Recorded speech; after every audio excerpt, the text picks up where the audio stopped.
What up, guys? Happy Friday. Let's get into it. All right. So, I had a question in regards to weekly swings and monthly swings. So, first thing I'm going to talk about is monthly swings. I don't do them anymore. The swap fees are ridiculously high, and it's not worth doing any monthly swings unless you really got the money to hold out these trades or you're multiplying multiple positions. So, but weekly swings is not bad. So I know that the market's gonna be closing here in like this what 3:30, so it's gonna be closing here in like 30 minutes. So I'm gonna talk about every single pair, but I'll start with gold here. So you can see that I believe we had what was the weekly swing on this? I think it was a buy, I think it was a buy. I'm gonna go back. Oh man, I have to go way back here. Go back, go back, go back, go back. I'm just trying to see. I'm just trying to go back and see what the weekly swing was for gold. It was a buy because it closed as a bullish. Yep. Okay. Bullish, really high, and then shot up all the way up to 22,448, and then it's closing right back down for Friday here. So man, that is really bad, dude. Let me see for silver. Silver didn't drop as much. Gold, yeah. So let's talk about this. I base on the first projection of the candle, which is the closing of Friday, right? So you guys can see that this is a big reversal. Yeah, shot back down. Now, oh, not the US dollar. So I come down to the daily chart. So let's talk about this, right? This is Friday's candle, Thursday, Wednesday, Tuesday, this little red bearish one, that's Tuesday's candle, and then this is Monday's candle. Closing in. So you guys can see if we were holding a weekly swing for a buy, that's negative. Where I would take my loss is on Tuesday because you can see that it closed out bearish, and then from Wednesday and Thursday was the two big drops, and then Friday is still closing down red. I mean, not red now, but it's probably gonna end up being like a really small doji bullish candle. So, oh no, I keep going back here. I'm gonna go back to the weekly chart. So the candle's closing out really. It's an engulfing bearish candle, and it is going down deeper, down dropped almost $100 in value. So that's pretty crazy. So my next target for this upcoming week would be to drop it down to 2,300 to break the weekly support here, or it's going to bounce off of here and try and retrace back up again. Okay, so same thing with silver. Silver shot up. I'm going to go back, relate to this. Okay, relate to this on it. Okay, so this is Friday's candle right now, and then this is Thursday's candle. You guys can see the crosshairs on TradingView. And then this is Wednesday's candle. And then this is Tuesday's candle. And from Tuesday all the way back down to Thursday. And then today's Friday. So they're just trying to retrace back up here for Friday. So at that given moment, right, for these two pairs, right, very similar structure. They follow each other.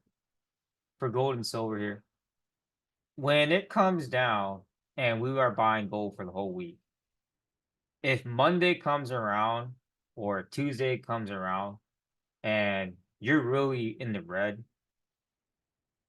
like be smart about it and take your losses. You don't have to ask for my permission or advice. Like you should know how much you can handle in losses in your own personal account. I don't know what you have in your account. I mean, like I said, people say, oh, you should only risk like 2-3% of your account. But if you only have like a $500 account and you're only doing 2-3%, that's not a whole lot of money, you know? And it's really not. So it's you have to justify yourself. And let's do some math here. $500 times 0.2. So that's $10 you can only risk of 2% of $500. Man, that's, I'm just doing some math here. Times 0.3%, $15. So 2 to 3% on $500 personal account that you have, and you're only risking $10 to $15 to trade, and you're trading gold and silver. Uh, can't really do a whole lot here because you're gonna lose more than $10 to $15 depending on your lot size. Even pennies too. Like you just trading micro lots, you can still lose that kind of amount of money. Okay, so I'm just gonna go back to the weekly chart here. Weekly swings. When candles are closed out, then I look at and say, okay, since the US dollar is going to be closing in like this, you know, I'm looking at still selling the US dollar. US dollar has not gained anything to go above 105, and it's dropping itself back down. So this is pretty nice downtrend that's starting. Okay. We know that the main resistance is 106 up here. It has not come back to retest 106. Okay. And I will go down to the daily chart. I like to do top down, right? Top down approach. Overall, it has not made any significant moves to break above 105. Okay, so it was down here, it shot up to 105 and then got rejected at 105. Now it's back down to 104.7. Okay, that's all about the indices. Because I love trading indices. Wasn't a fan of it before. Okay, so US 30 has a red impact, negative downfall. Okay. S&P is closing in like this. I'd still be looking to sell it. And then the only one that's really positive is Nasdaq. Nasdaq is on a big move here. Nasdaq is the only one that I know that has not really given up its gains. S&P is slowly trickling at 5,300 here. And I'm on the weekly chart here, so I'm just diving in and seeing how these candles are going to close out for today. Okay, so we're looking to sell on US 30, sell on S&P, and then probably do just a small sell on NASDAQ here.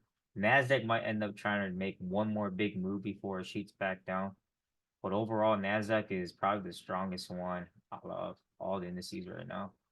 US 30 cannot break 40,000. S&P, yeah, S&P peaked at a new high of 55,000. 5,353. Okay. So when you look at price on the structure of these candlesticks, and then you're looking at the trend, always be mindful of where you're going with your positions, not just going off of just my signals all the time. And if you're like concerned about your trade, or if you're over analyzing something, feel free to ask anyone in the chat group. I mean, this chat group's been here since 2007. We're talking 7 years. So this chat group's been here since 2017. That's crazy. 7 years. God, that's crazy. Wow. 7 years. But yeah, and everyone's really knowledgeable in their own way of trading, So you don't be shy to ask questions. I'm gonna hop down here to UJ. Buying UJ. Interesting. Buying USwiss.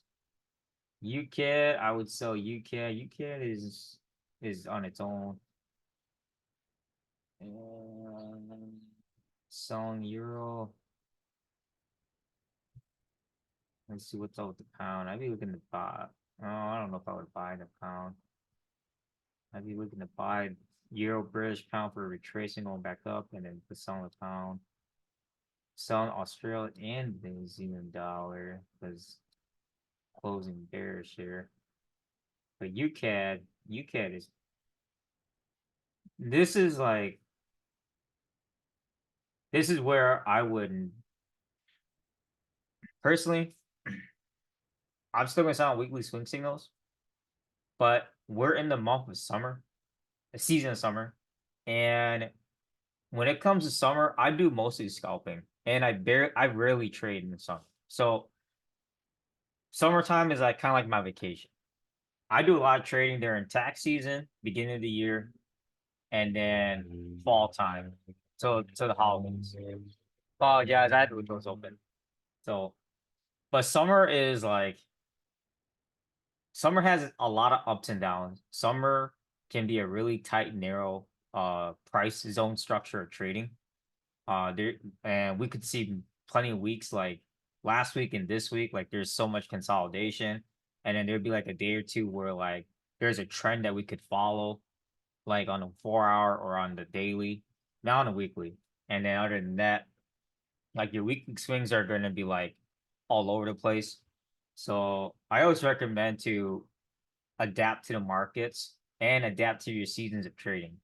And I think I made a video on this on YouTube and talked about it, but I'll specify more in the chat group with you guys to remind you guys every single year the market can change and the market is constantly changing and we don't know what to expect.